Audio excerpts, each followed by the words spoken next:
So you just picked up your brand new Matrix heated brake lever or non-heated brake lever from the BBA store, and now you need to know how to put it on.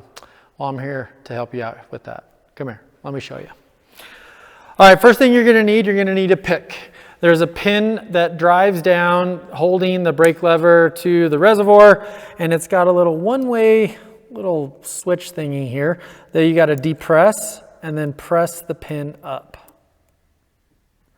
Okay, once the pin is up, you want to take care and basically you can work it up just a little ways.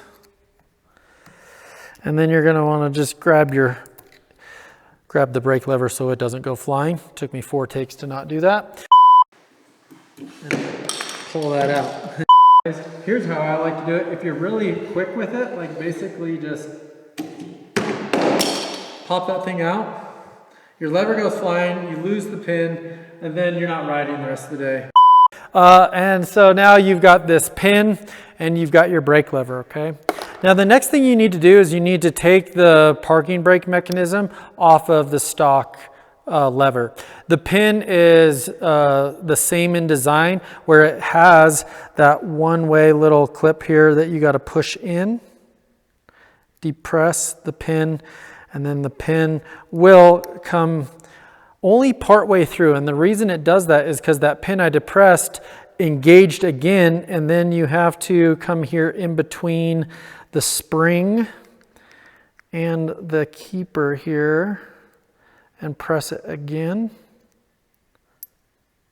so it goes through the gap. And this is a little tedious, but it's not that bad. Okay, so depressed, and now it'll come back out the rest of the way. So now you basically have a lever with no hardware on it, and now we're gonna put the e-brake hardware back on the Skinz brake lever. So basically, again, you're holding the spring in its position here, and you're gonna line up this tab with the hole in the e-brake, which is right there. There's only one hole.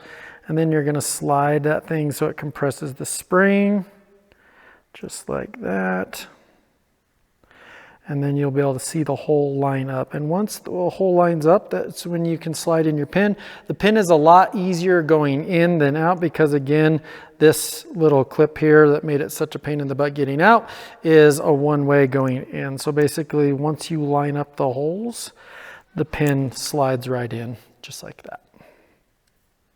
Once you have your parking brake little engager dude on, now you're going to go slip the brake into the reservoir. One thing you got to be really careful, I broke one of these last year, is if you push this in and you hit this thing right here, this is what activates and lets you know when your brake is on. If you push this in, I broke one last year. So open up the brake a little bit, line it up here. You're going to push in the piston, and then that way that slides over. That way you don't break that little green thing like I did last year. Okay, and then again, the pin slides right in there, and now you're good to go. Your parking brake works, releases there, and now now the only thing left to do is route our plug and play wire down the handlebars and into the accessory bag. Your kit will come with a zip tie, several zip ties, but one of the zip ties is used to hold the element wire to this piece right here. And what you want to do is use the bigger hole and then leave a little slack, because this lever is meant to have some travel this way. So just leave enough slack so you can make sure that you have enough travel there. And then I like to rotate the slack to the back of the brake or the front of the bar, and that will get it out of the way there. So once I have this zip tie in place, I'm going to route the wire over here. On the Matrix, you've got these cool little tricky little rubber doodads that hold the wires together instead of using zip ties. So again, you can come up and basically it's all about just finding the right routing to make everything nice and clean and keep that brake wire in a safe, secure spot. So I'm basically utilizing the rubber straps on the handlebar on the Matrix here to run my wire down. And then the next thing you're going to need to do is you'll pop this little plastic cover off here.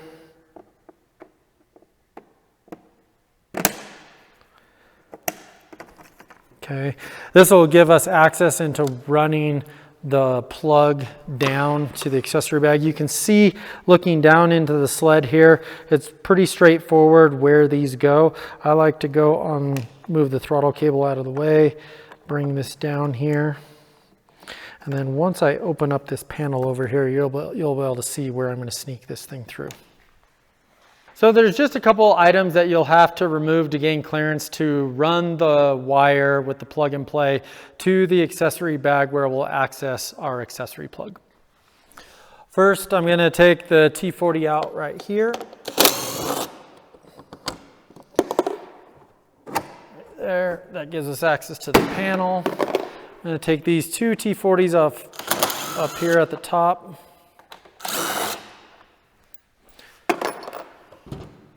I'm going to take these two darts out right here. And right here. And then what you're going to do, you're basically going to be able to pull this up and out of the way here.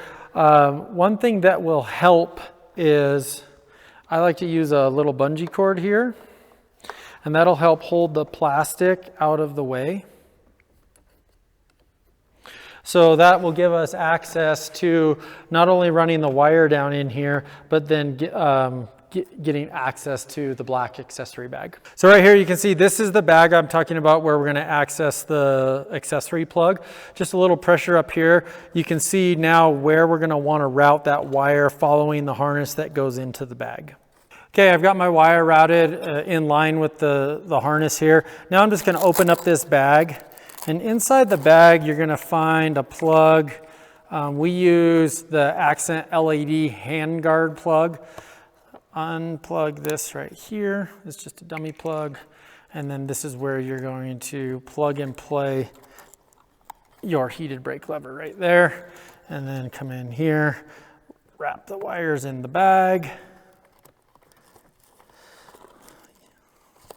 Just like that. Tuck all that back in there, re-Velcro your bag, and now you're ready to put your snowmobile back together.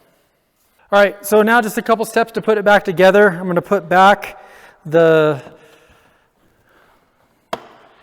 plastic here. So just make sure you have to kind of push and get it underneath the air intake vents here. You can see everything clips in there, and then where your fastener goes in here, that all aligns up nicely. I'm going to put my darts back in. I didn't really need to remove this one, but okay. And then now, making sure again, when everything's aligned up, when these bolts where these T40s went, when those line up, which they do here. So a couple T40s, and we're going back to good.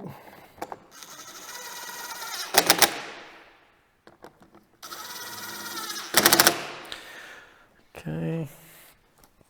And then on this plastic plate here, you can see there's these two tabs right here where you push this thing in, lock them in, and bring it forward.